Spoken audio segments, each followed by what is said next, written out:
really helps to ensure how the tides of the battle is going to be towards your favor here. But last bit coming for TODAK, they're still lacking that one core, that one hero that will deliver that killing blow. And it looks like Chico is going to be bringing in his second personal favorite for his assassin. That's going to be the Lancelot. Yeah, this is a smart idea. Going for Lancelot, able to kind of has some counterplay against Eudora's stun. Can use his perfect execution to dodge it. Can use the launch to kind of buy some time to put him in a better position. More importantly, the 3-rail strike, just to make sure he can completely negate the damage and as well as that stun. So again, it's like how many abilities can you dodge with this guy? They've got two things that you just look, click, he's probably going to die. Unstoppable Force as well as Eudora. So this is going to be a very interesting game. It's going to be, and at the same time as well, it's going to be very situational for Chico as well, because there's, like you said, not many skills he can dodge inside this game. But anyway, ladies and gentlemen, this is the first game and of the first day of the playoffs between Red Reborn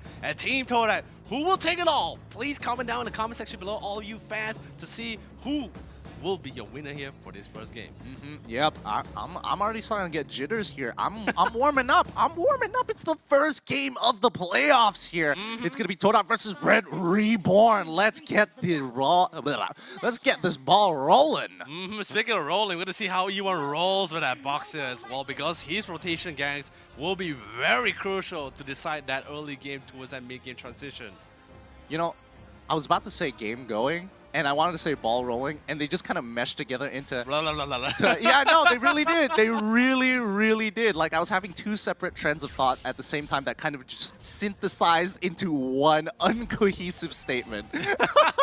But no, speaking of my uncohesiveness, I'm interested to see Chakbu's performance on the Eudora. Yes, it's one of those simple-to-use heroes, but it's the complexity and how aggressive you can be. What can Chakbu get away with in this game? I mean, it's a little bit difficult to tell as well, because Eudora is just one of those heroes where you just have to put your hands down. Performance, you're just gotta be a little bit careful. But then again, with the rotation and the system of E1 giving up that backbone support, he's gonna be able to get out of that with just a couple of harass on himself. Yeah, I mean, look at that. For Mezzi, he just cannot play the game as long as Eudora is you know, continuing to pressure this top side. The rest of TODAK is making the call, hey, you can kind of stick around. We can help you out if something happens. E1 is just looking for Eudora at this point in time, but it really just doesn't matter. His damage losing life this early into the game isn't necessary. You're going to have to keep it up until your hypercarries hit that level 4, and then you might want to consider the fight.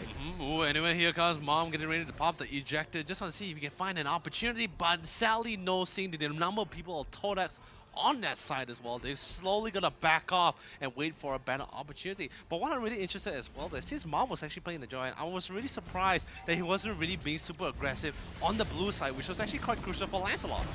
Speaking of which, they've already got the ejector as well. Wow, what a fast hit coming in from Red Reborn, all using the Dark Knight Falls to find the rest of the team in TODAK. They are just too late to respond to this. Mal did take a significant number of damage from the tower, but besides that, perfect dive. No, they have to make a play, especially since they cannot waste too much time. They're already on the top side, and once they saw the Damos and even Chiku towards that bottom lane, they know, all right, they have no one here. There's only 3 of them, and 4 of us. We have more control and early game nukes.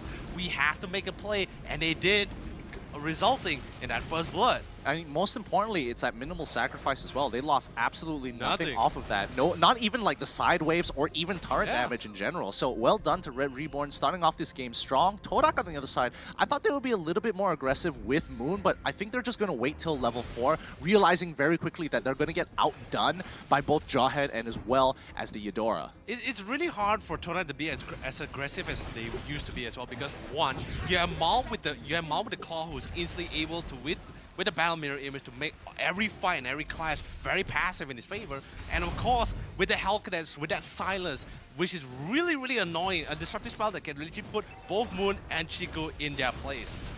Yep, Aaron might be in a little bit of trouble here as E1 gets chucked back over into the turtle pit. But now the rest of the team is pulling in hard. Raging Sandstorm coming in from Silo. Can he pick off X-Ray? He's still sustaining. 1 HP left and finally goes down over. The rest of the team is going to continue to push on through. Aaron is already down, and that's just the beauty of Tortoise Poissance. Like, you think it doesn't do a lot of damage, but in the early stages of the game when you have no items, that thing really stings. It does. It really, really does. But then again, now Red Rumor just has that's a rough idea where like, all right, we can't really clash that early because Maul needs more item, Claude needs more item to deal even more damage because since Red Ribbon had the upper hand in that clash as well, they only able to trade it 1-for-1, which is pretty much not what Red Ribbon was really trying to go for here. I mean, yeah, I mean, 1-for-1, obviously not exactly the best position for Red Reborn. On top of the fact that they did lose the turtle as well. But look at Chico here. He's now in trouble. Perfect execution, trying to get on top of Chuckle. Yeah. He finds an opportunity. Now Miles in trouble, getting hit by the Battle Mirror image. Oh, no! It's not going to be enough. Bomb comes in real hard with the Unstoppable Force as well, and not even the Battle Mirror image could save him at this point in time. He's getting hit by everything. The juggling aggro perfectly coming out of TODAK with a strong rebuttal after that early top lane dive. No, Mom, get the camera because I just got dived by 3 members and juggled around like a pinball.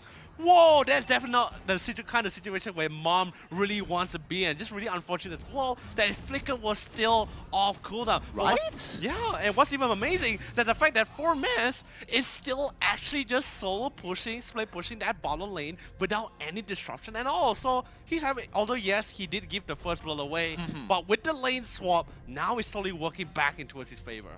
Yes, the classic. If it's how is it not a TODAK game if we don't get the classic pause? Oh yes, it definitely has to. it has to have that one pause because all the players and all the fans gotta calm down, you know? That's Yeah, like, no.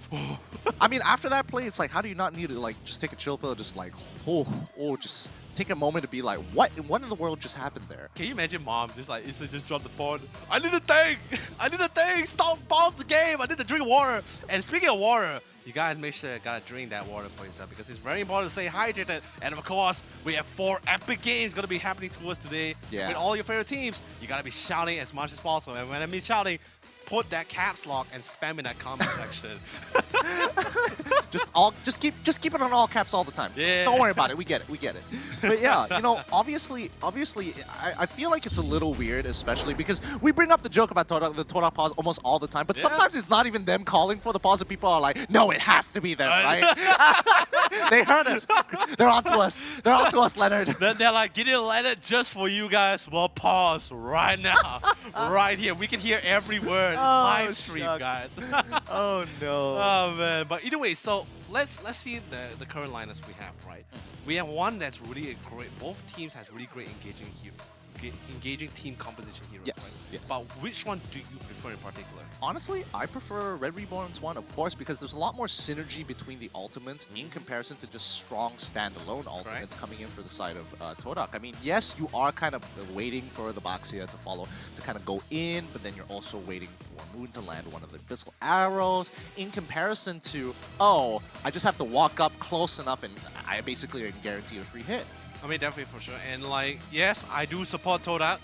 That's my prediction as well. But this game is just relatively harder for TODAK because, like I mentioned, like what I mentioned inside the game as well, with the existence of not just Claude with the Battle Mirror image to get out of the fight, but you also have the Hellcut and the Jawhead just keep you in place. And Chico, let's be honest, is definitely going to be a very easy game for Chico because his decision making, deciding when to go into the fight is definitely relatively easy. But whether he can make up for it, because right now in this game, instantly, Mom gets assassinated once again alongside with Chico. But here we got 4 men, man. I'm offended as he pulls Chakpo back towards his death here. Ooh, that was played so well by TODAK. They absolutely broke them apart. Yes, they did lose 3 members, but it allowed CeeLo to actually get a push. So on the bright side of things, they are trying to mitigate the damage with Global Gold. But even so, TODAK played that fight so well, methodically taking out the right targets, isolating them by themselves to allow people to kind of juggle the aggro with the turret, and more importantly, look for those hard punishes. This is where I was gonna say, like, since yes, 5v5 is gonna be a really tough competition when it comes to the clash, but when it comes to the pickoffs, TODAK has it a little bit more better.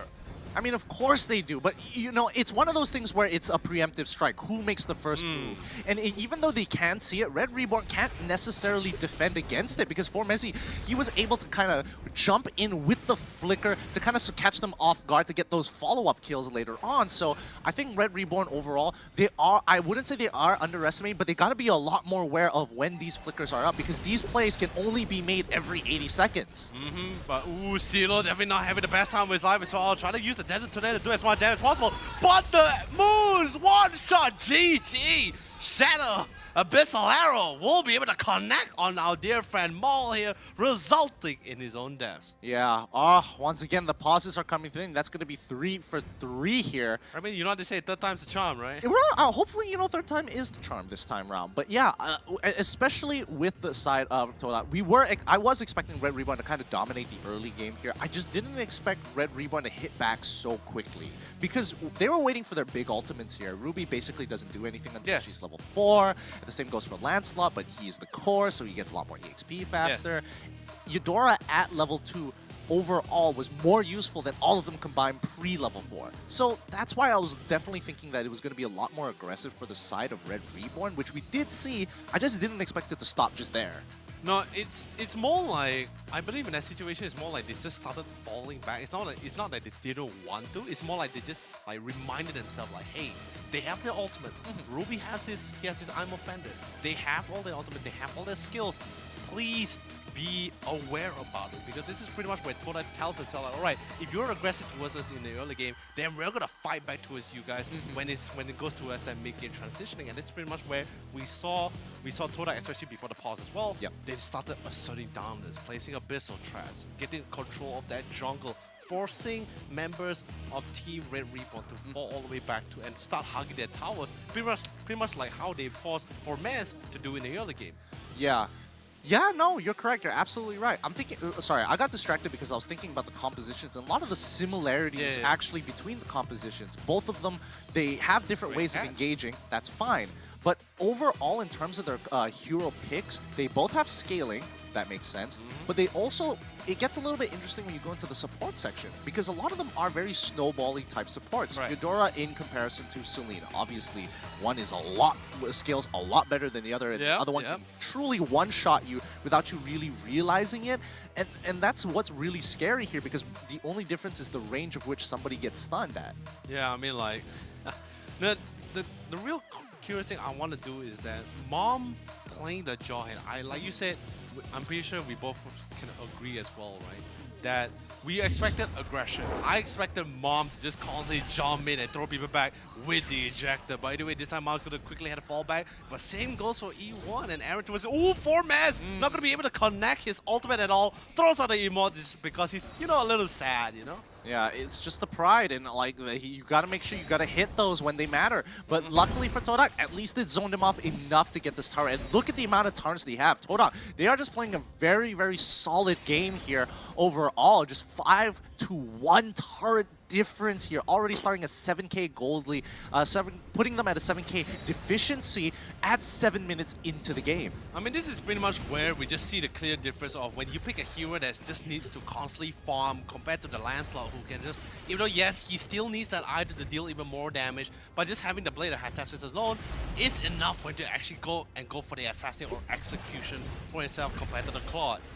Yeah, and they are, even though they are losing map control for the side of Red Reborn here, it doesn't mean they're completely out of the game. However, I think TODAK, what they're doing overly efficiently, is taking those structures and looking for the punish at the same time. Red Reborn, they haven't been able to touch their jungle for a long period of time here, and Aaron really has to be playing around the outskirts. He's going as far as to get to the Beetle because he knows that the rest of the enemies are on top side here. Bomb trying to get out of that stun, but the Abyssal Arrow and Trap, it's going to be way too much damage, and Moon isn't going to hesitate for the kill shot. Oh man, speaking of punishment, that is the punishment which we all been waiting for and expecting as well, and especially with that one picked up on Mom as well, that's going to be allowing X-Ray to get a Queen Swing for himself. A lot more sustain, less cooldown as well, means dealing even more damage. But what's even better, what TODAK is also doing as well, is that the fact that they're being very disciplined in the fact that, alright, we're not going to just hug the jungle all the time.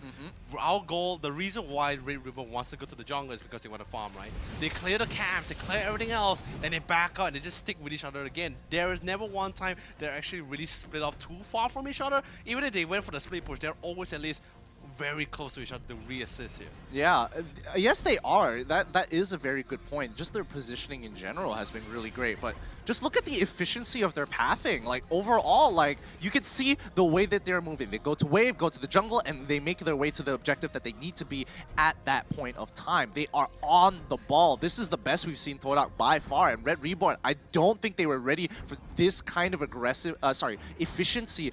Not even aggression, just pure efficiency coming out of TODAK. Dude, I love what Damas is doing as well. Like, he could clearly go for the clear as well, but he's waiting. Because both side lanes, the minions actually walks a little bit slower compared to the mid lane. He's waiting for the both sides to at least move a little bit forward before he clears it out. That way, all 3 lanes will hit those inhibitors at the same time. Yeah, but it comes to the big question, you know, like they are just buying. They know that they are ahead. They know that they are stronger in almost every aspect, but they can't break into those inhibitors without the lore. They just don't have the tools or the resources to take a 5-on-5 under inhibitor turrets. I mean, definitely for sure, because Red Reborn liner, remember, not only are they really great at that for that defense, but most importantly, really great at punishing should you actually go and overextend yourself. By the way, first law is currently out as well. And noticing the fact that Red Reborn was able to get a little bit of free way to go towards that bottom lane, they know that this Lord is currently being taken, and they can't really do anything about it.